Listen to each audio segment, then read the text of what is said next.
Student, welcome to my channel learning with Toshiba. So आज हम कर रहे हैं अपनी मैथ्स में क्लास 10th का पहला चैप्टर वास्तविक संख्याएं। ये मॉड्यूल है आपका जिसको हम सॉल्व करेंगे। पहला है 96 और 404 का एचसीएफ निकालिए। एचसीएफ का मतलब मैंने आपको बताया था, जो हाईएस्ट कॉमन फैक्टर होता है, तो इसका आएगा 4। मतलब ऐसी संख्या जिसका इन दोनों नंबरों में डिवाइड हो जाए।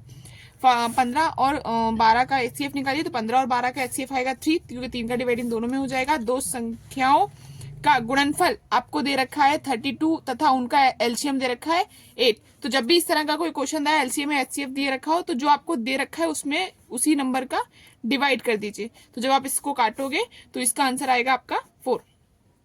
फिर लिखा है 4 और 7 का एचसीएफ ज्ञात कीजिए। तो एचसीएफ आपको भी बताया है, दोनों अलग अलग नंबर, तो इनका एचसीएफ हो जाएगा 1। और संख्या 5, 15, 20 के लिए एलसीएम और एचसीएफ का अनुपात होगा। तो इसमें आपको ये चीज ध्यान रखिए, एलसीएम और एचसीएफ, इनका एलसीएम पहले पूछे तो एलसीएम 60 हो जाएगा और एचसीएफ कितना 5 हो जाएगा। जब आप इसको काटोगे तो ये कितना बचेगा, 5 एकम 5, 5 एकम 5, 5 दूनी 10, यानी कि 12:1 का अनुपात हो जाएगा। निम्नलिखित में से कौन सी संख्या अपरिमेय संख्याएं हैं? तो ये सभी अपरिमेय संख्याएं हैं, तो इसमें आएगा उपरोक्त सभी। उसके बाद हमारा अगला देखते हैं हम, 12, 15 और 21 का एलसीएम ज्ञात कीजिए। 12, 15 और 21 का एलसीएम जो है वो हमारा आएगा 420।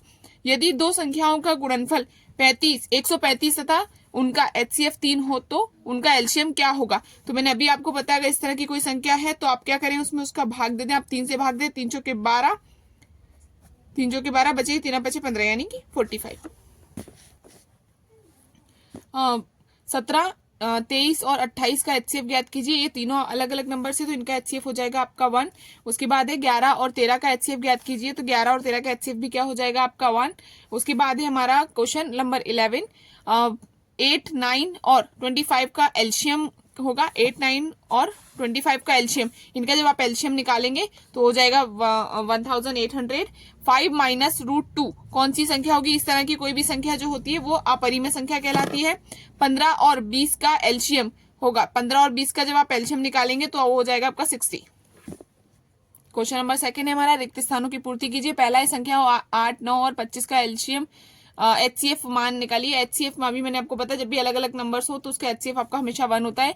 √2 एक खालिस्तान संख्या है, अपरिमेय संख्या है। 135 और 225 का हाईएस्ट कॉमन फैक्टर, तो इस दोनों में जो है 45 का डिवाइडेड जा सकता है।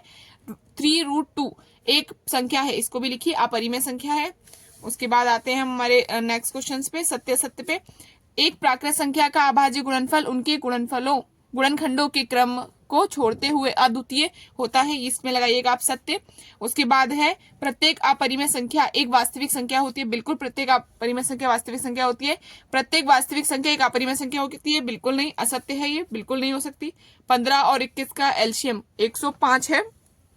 बिल्कुल 15 और 21 का एलसीएम 105 ही निकलेगा, आप निकाल के देख लीजिएगा। 1/√2 एक परिमेय संख्या है, नहीं, करने वाली संख्या है, परिमेय संख्या नहीं होती है, ये असत्य है, अपरिमेय संख्या है। दो संख्याओं का गुणनफल उनके एचसीएम और एलसीएम के गुणनफल के बराबर होता है, इससे तो आप याद कर लीजिए सूत्र के तौर पे, बिल्कुल होता है। 26 और 91 का एचसीएफ 13 है, 13 का भाग इन दोनों में चला जाता है, ये भी सत्य है। तो हमारा चौथा प्रश्न है, सही जोड़ी मिलाइए। पहला जो है हमारा सही जोड़ी, इसमें आपका लगाइएगा 9, पहले की सही जोड़ी यानी 9 का इनका एचसीएफ होगा। सेकेंड है करनी 2 एक संख्या है, ये अपरिमेय संख्या है। उसके बाद हमारा 9 और 27 का एलसीएम होगा 27। उसके बाद हमारा इसमें लगाइएगा क्या है, 94 और 404 का एचसीएफ लिखिए। 94 और 404 का एचसीएफ, तो 94 और 404 का एचसीएफ आप लिखिएगा 2।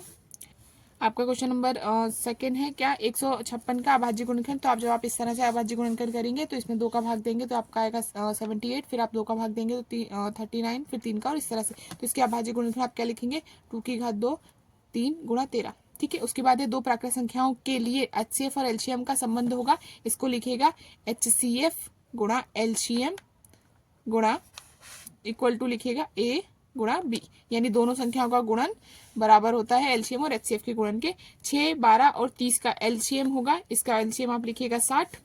क्या करनी 5 एक अपरिमेय संख्या है? बिल्कुल हाँ, करनी 5 एक अपरिमेय संख्या होती है।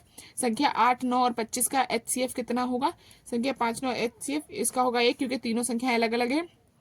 उसके बाद है संख्या 5005, यानी कि 5005 की अभाज्य गुणनखंड लिखिए, तो इसका लिखिएगा 5 multiply by 7 multiply by 11 multiply by 17. Thank you for watching.